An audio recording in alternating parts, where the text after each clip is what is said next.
Hi, I'm Jessica G, and this is the Just in Time podcast. If you're struggling today, I want you to know this podcast is here for you, but it's not a substitute for professional help. If you're in a crisis or feel unsafe, please call or text 988 or dial 911 for immediate support. There are people out there who will listen and can help. On this show, I'll be sharing personal experiences, mindset shifts, talking with key experts, and sharing real tools that help me go from barely surviving to thriving. This is not about quick fixes or one-size-fits-all advice. It's raw, it's honest, it's what worked for me and what I believe can help others too. Let's walk together from darkness to hope.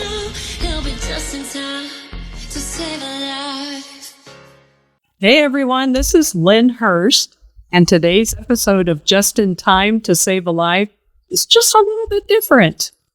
Jessica invited me to guest host this episode, which is actually fulfilling a bucket list item of mine.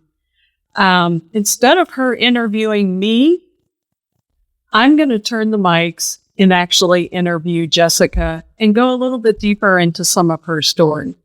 So Jessica, thank you. I'm honored for allowing you to fulfill this bucket item list. Aww. And can't wait to get into this. Well, I'm super excited to have you here. And also to all of our listeners, I will be going on maternity leave and Lynn will be taking over for about 4 episodes, maybe more if we're lucky. Just because, I want to be able to spend time with the baby and focus on me and my new family, and also share with you guys that protecting your mental health is very important. And sometimes it's okay to take a step back and hand the reins over to somebody else. So I'm super excited that you kind of stepped up, and I think you're the perfect person to take over that role. Thank you. Yes. What a great mentor you are. And coach. Aww. Well, Jessica, before we talk about this incredible impact that this podcast and your story has had, I'd love listeners to understand and really remind them that of the heart behind this podcast, because with every mission always starts with a story. Yeah. Your advocacy comes from a very personal place. And you've shared before about losing both your father and your brother, Justin, within a very short time of each other. Would you feel comfortable in sharing a little more about that season in your life? Yeah. So, suicide was something I always kind of struggled with. I battled with it for 20 years. And I really put it aside and thought that I overcame a lot of things. When my dad passed away, it just ignited all of that back inside of me, and I did not know how to cope. And then 1 month later, literally 1 month, my dad died April 31st, and then Justin was 30 something days later, June 4th, and it just rocked my world. It was a very, very dark time for me, for sure. I did not think that I was going to be able to survive. I couldn't see the light at the end of the tunnel. I was just in so much pain. Blankets on my windows, couldn't smile. I was crying non-stop. I had to go see a dermatologist to drain my under eyes. My eyelids swelled so bad that my eyelashes fell out. My hair fell out. I had to cut it really short. So not only mentally and emotionally, but physically, you could see me just go into survival mode, and you could just look at me and tell something terrible had happened, at that point. And so that was a very, very, very dark time. That's difficult because one thing, when we lose our parents, yeah, it's a shock the way that your father left. Yeah. But knowing my own daughter losing her brother, yeah, so soon after that, it's not in the right. It wasn't in the right order of things to lose your brother at the time that you were already grieving. Yeah, it hit me. I mean, I couldn't believe it. It was devastating, to say the least. I just can't imagine. Yeah. When did you realize then, so going on the journey, that you had from your dad and so quickly your brother. Yeah. When did you realize that sharing your story had such an impact to others? And how did the idea of the podcast come about? So Just in Time, I believe we originated in 2019. So we lost Justin, my father, in 2017. And I just overcame my suicide ideation in that time. But it really came about after I went to Dr. Joe Dispenza's workshop. So I had gone to behavioral centers, I'd gone to counseling, I got on medications, and nothing seemed to be working. Although I believe that helped me cope with it until I could reach this information that specifically worked for me, right? Because I think like every person is different and unique in what will work for them. And what really clicked for me in my brain was retraining and rewiring my brain. Because I was already in survival and you're just in this constant loop. And it's so hard to get out of that. And the only way to get out of that is to, break certain thought patterns. And so I practiced that for 90 days. I did the intensive and progressive workshop.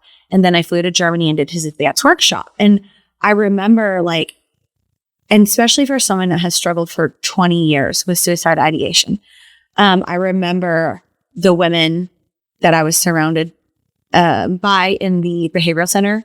And I just wanted to rush back to them and say, you guys, there's a way out.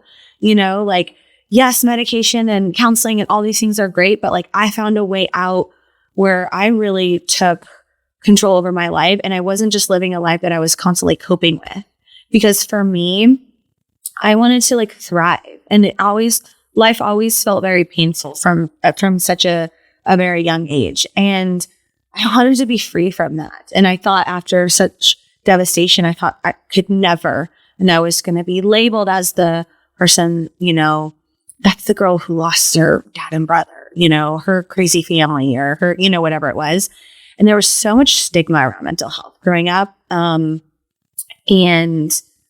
that word crazy, being labeled as crazy. And growing up in a dysfunctional family, I wanted to feel whatever normal felt like. I didn't know what normal felt like. And because I found my way out of darkness, I wanted to go back and be like, hey, you guys, here's what works. And so that's really how Just in Time came about. I know a lot of people that have lost loved ones, they want to do something because it's more of a healing journey for them, which is beautiful and wonderful in its own way. But for me, it wasn't just about healing. For me, it was, hey, I have healed and here's how I did it. And I want to share this with you because if it saved my life, I guarantee it can help save someone else's life.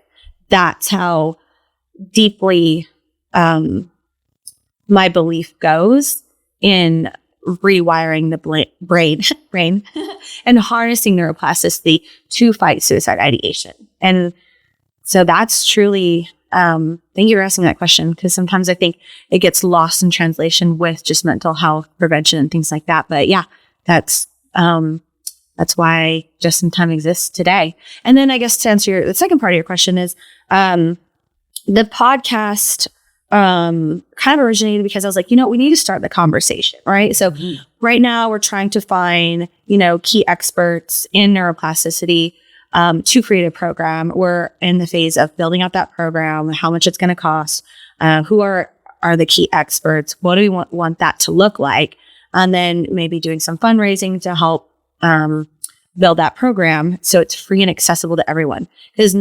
I know a lot of those girls that were in the behavioral center, they don't have 10 grand to fly to Germany, sign up for a workshop, buy a hotel, get there, all of those things, or wherever, his workshops were at the time.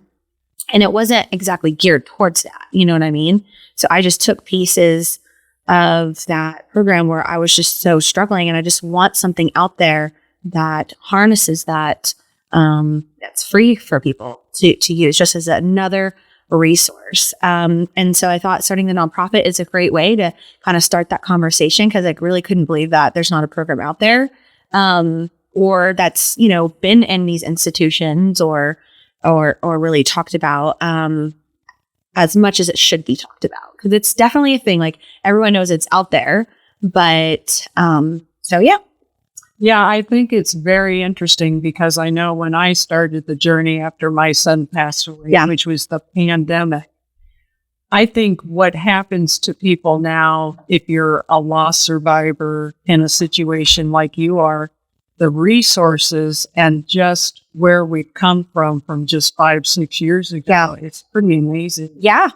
That's what you're helping to push forward. Yeah. I mean, 988 didn't even exist in 2017, and my brother was a college student, and his fraternity was even suicide prevention. He was Sigma Pi in Russellville.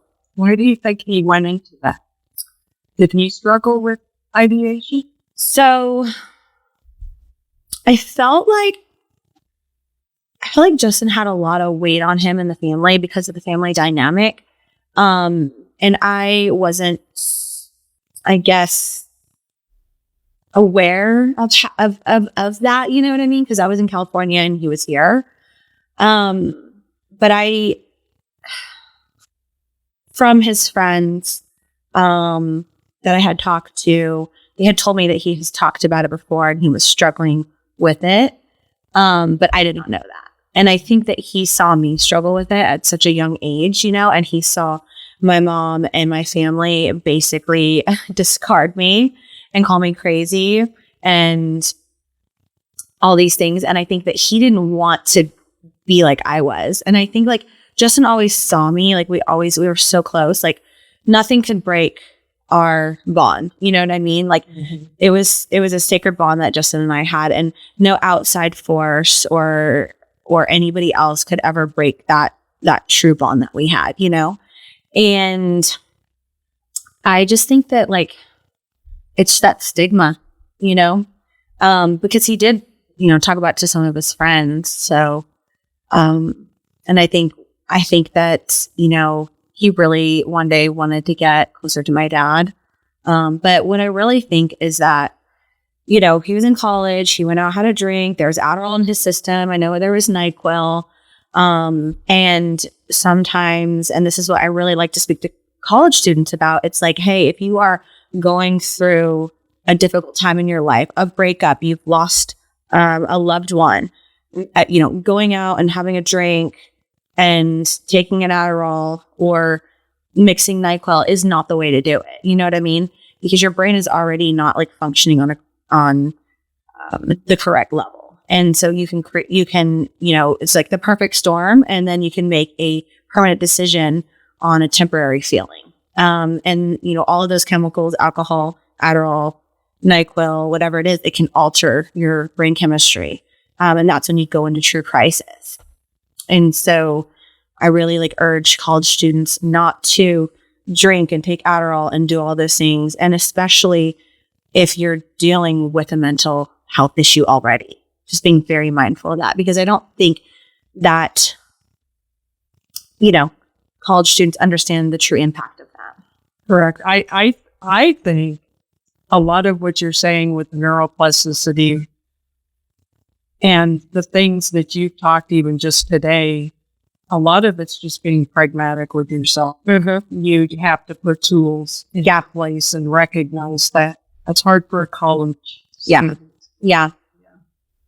Well, before we move into the further lessons of advocacy, I'd like to pause and talk really more about Justin, not just his loss, but more of his life. Often, I think when people talk about suicide, the person becomes defined by their death and loss.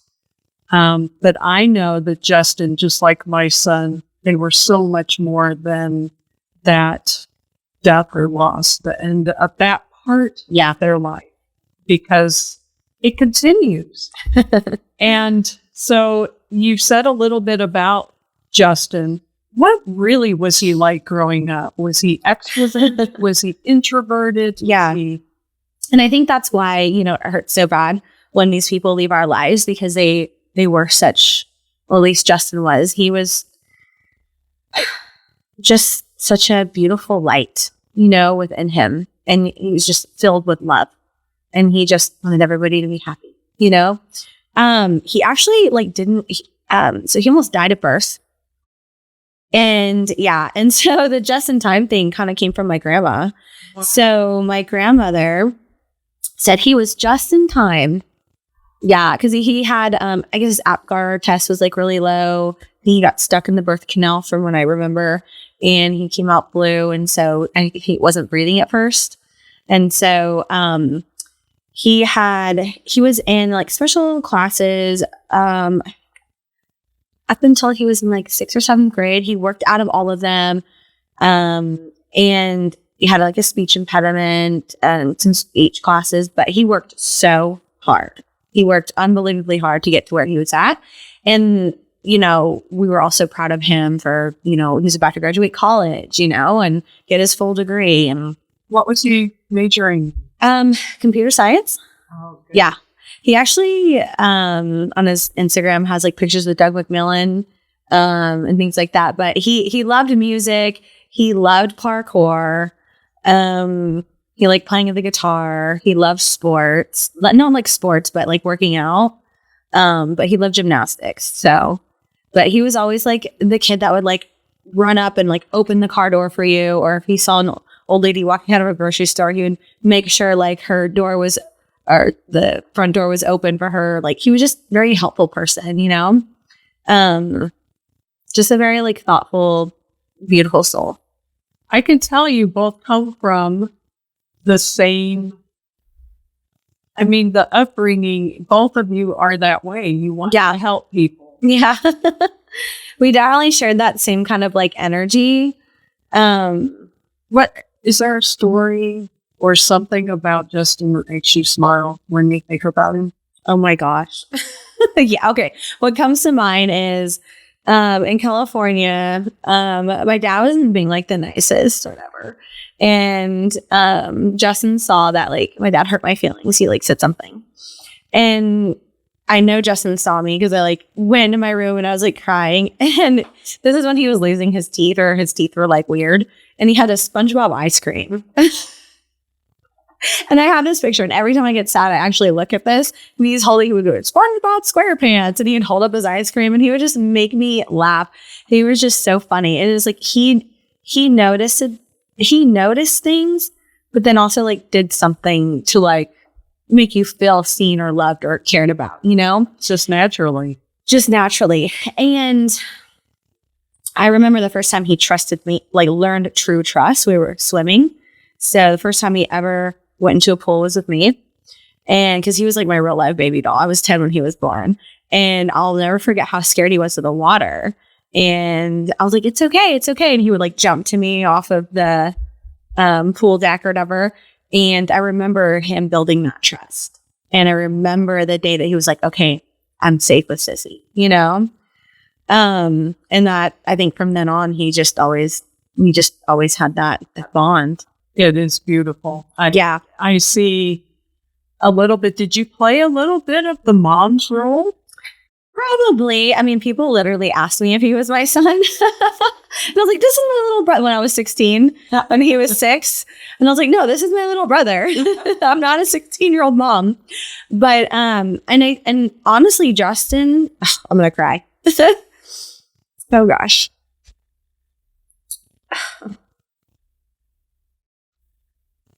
Shit. During the time I was struggling with suicide ideation, Justin was always the person that came into my mind. I cannot end my life because I could never do that to my little brother. Yes.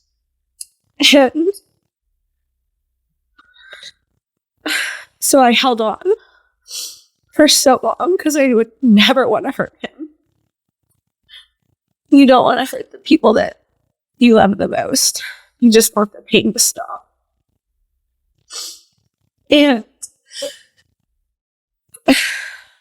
so it was devastating when,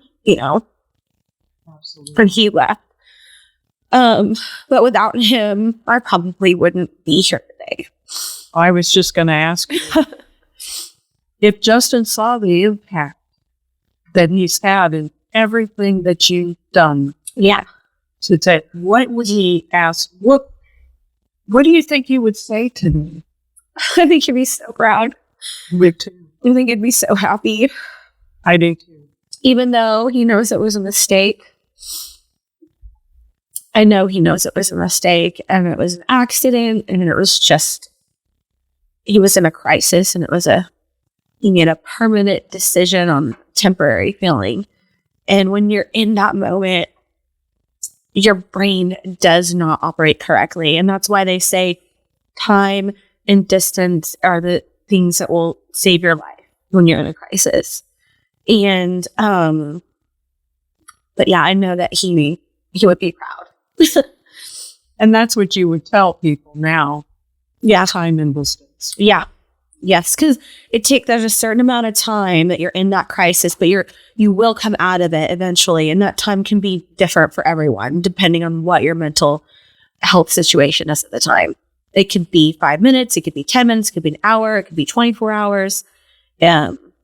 Everybody's crisis looks different. I was going to say it is so different for everyone. Yeah.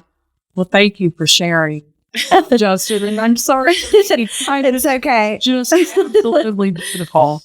Justin, in many ways, and stories like his are why conversations like this matter. Because I think one of the reasons why I connect with you, and I'll start crying, is I see what my daughter went through. But she lost her Miles. Oh. You lost your Justin. Yeah. That's how far apart were they? 18 months. Okay. And she was younger than him. Okay. And she knew he was struggling. Yeah. Tried to help, and he kept kind of pushing her away before. Yeah. And then just a little funny story. When we found out that Miles had passed, it was just the week that my daughter graduated with her security intelligence degree. Oh, wow, yeah. And she said, "Not done it, Miles. You stole the spotlight." Oh. So, but they absolutely loved each other. Yeah. And that's why I think I connect with you, because I know not all that you're going through, but I connect with the loss that you had. So. Yeah. It's definitely, I would say that Justin was one of the best gifts I've ever had in my life. Yes. When he was born. Yeah. So absolutely. Well, and I'm just going to say this. Justin's story it didn't end with tragedy. Yeah. And this is due to you. In many ways, it sparked a mission that continues to help people today. So that's why I'm thinking, what would he say to you today? That's why I asked you that question. Yeah. You've taken something so painful and you've done something so wonderful with it. Thank you. And, even though I've overcome suicidal ideation and I'm in a stable place today, I want everyone to know that the grief and the pain will always be there. It gets easier, as time goes by. And that's the only thing that I could hold on to. I remember after the loss, people say, the only thing that's going to help is time. The only thing that's going to help is time, because there's so much to unpack and there's so much to work through, and you can't work through it all at one time. You have to take breaks for yourself and then unpack a little bit here. And then I got to the point where I could not stop crying. And I was told, listen, you can cry for 15 minutes a day and that's it. And then you're done. Because it was getting to the point where it was just rocking my world and mentally destroying me. But it was just it was really hard to stop. Stepping in pragmatically to... Yeah, and really trying to get control over your brain because you're just in the survival mode. And then you look in the mirror and you don't recognize yourself. And so... Time to get back. Yeah, you have to somehow, some way. and I think, at that point, that's probably what medication did for me. Probably seeing a doctor and getting on medication probably helped me kind of get to that point where I could start processing all of the information that Dispenza had like laid out, but I knew that the medication ultimately wasn't going to be fix me and fix it all. Like I had to fix it up here, I went through the same thing, and very interesting. When I lost my son, and it was such a it was a shock. Yeah. I ended up with AFib. Oh my gosh. And I did a lot of work. Yeah. Time that miles passed. Yeah. I went to my cardiologist, and he was the one. He's here in town. His name's Dr. Ryland. He's great. Yeah. He listened to me, and he's like, "Well, you need something to deal with this." So he put me on Lexapro. Yeah. And we started off and stayed on the very lowest one. Yeah. That's exactly what I did. It was just to help you get through. Yeah. And I know that like medication has a stigma. Sometimes but honestly, it has helped so many people, and it's like a Band-Aid, and it kind of helps you get to the next thing and the next thing. And it can definitely like balance your brain chemicals, but sometimes it's hard because, you have to try a few different medications. And I think that's where people give up. That's right. If the first one doesn't work, or could make you worse, because there's side effects to everything. But really, because I tried 3 different ones. And so I would say like, it's a multitude of things that like help us heal, but definitely like don't discount like, seeing a psychiatrist or a doctor and like getting on something like that. Cause I was very against it at first. I was like, no, I don't need medicine. Yes. But honestly, like there's a reason why it's out there, and, modern medicine can help. So absolutely. Yeah.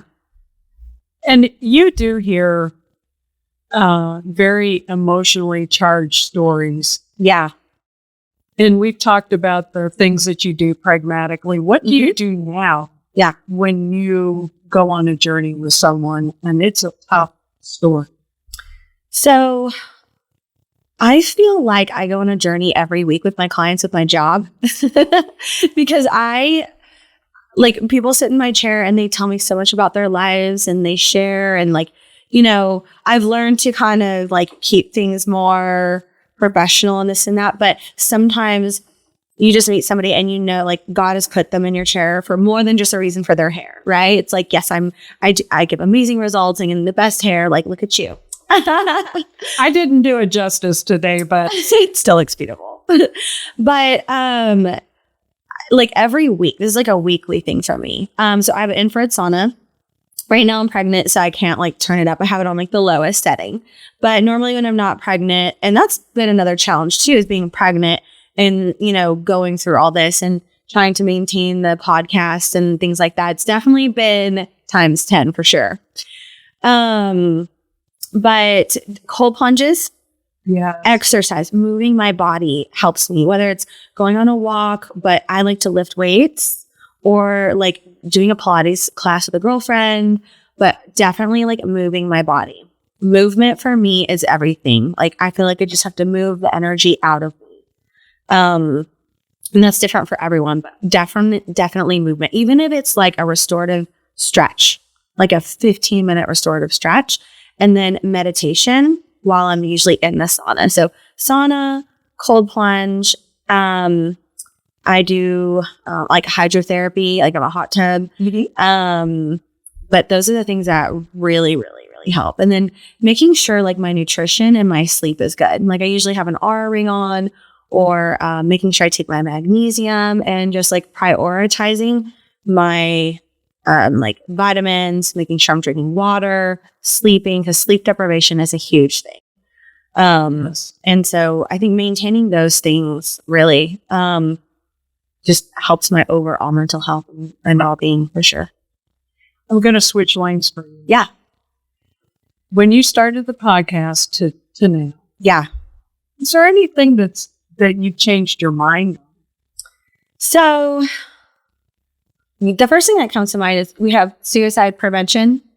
And, we want to look into getting more corporate sponsors because we really want this to create major impact. And so maybe changing it to mental health prevention, but part of me, my heart is in suicide because I struggled with that for so long. And I know how painful it is to be in that spot. And so I never want to not reach those people because that was the mission, right? And I want to stay true to the mission.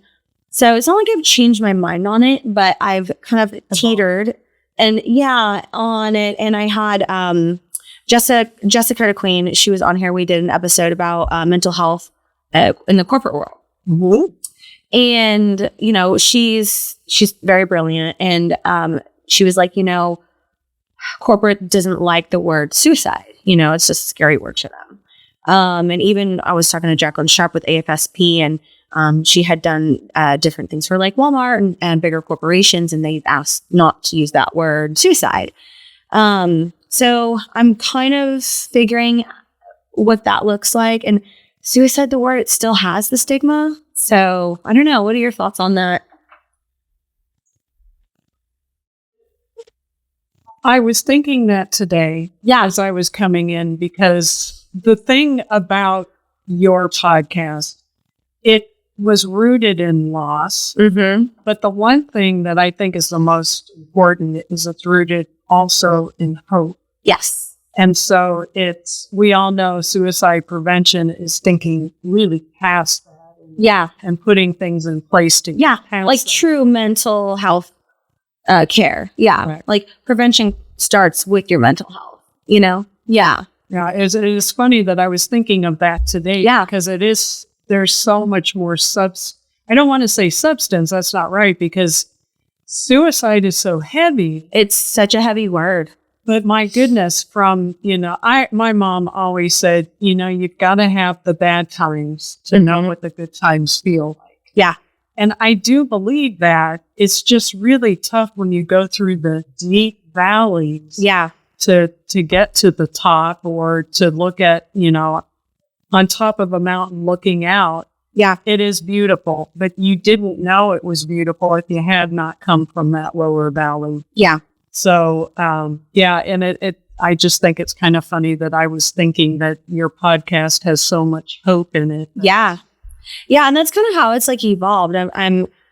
I'm like, it doesn't have to be so heavy all the time. You know, we can have certain episodes that like talk about it. So it's kind of in the mix right now. We'll see how it evolves.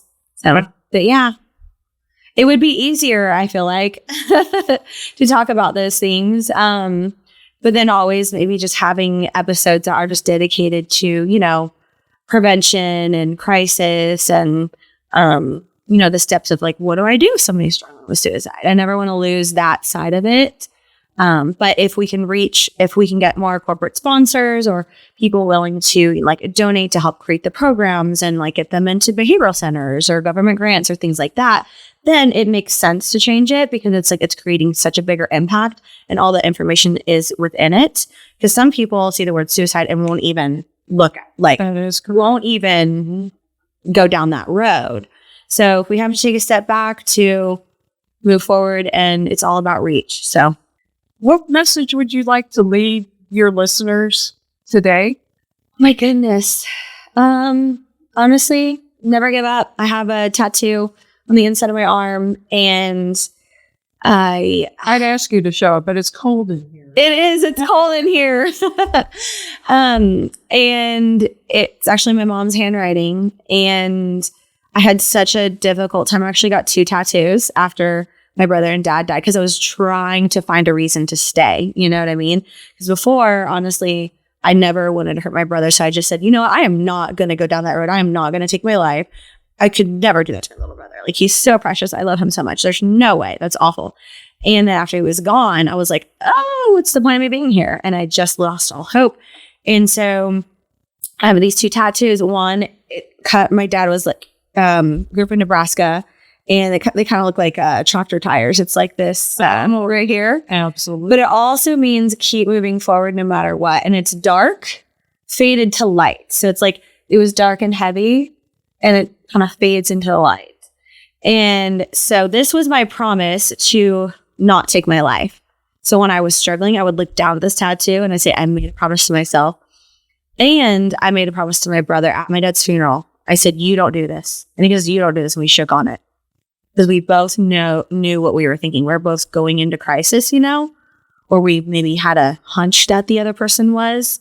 Such a sad time. And then I got the other one, never give up, because I think that's like Justin's words. Never give up, sis. Never give up, you know? And if you look at his Instagram and some of the things that he posted, you know, he always said, if you believe in your dreams, the universe will help you catch them. And so I think that was one of the last things that he really wanted everyone to know. Yeah. Wow, Jessica, thank you so much for sharing Justin with us today. Yeah. And I'll turn it over to you to close out the podcast. Okay, well, thank you. If you guys have a story, we are looking for new guests on the show. If you have a platform, if mental health is important to you, or you just feel like you have something to share in your heart that can help others, please reach out. We have info@justintime-to-save-a-life.org is our email. And until then, never give up. Never give up. Thank you. Yes. Thank you, guys. Bye. If you're struggling, remember, how you think is how you feel. If your feelings feel heavy, start by shifting the thought. You're not stuck. Your brain can change. So can your story. I'm Jessica G. This is the Just in Time podcast, and I'll see you next time. Until then, keep going. Never give up. And remember, the world is better with you in it, whether you believe it or not. To help reach others, please share this with your friends, family, and don't forget to like, subscribe, and donate.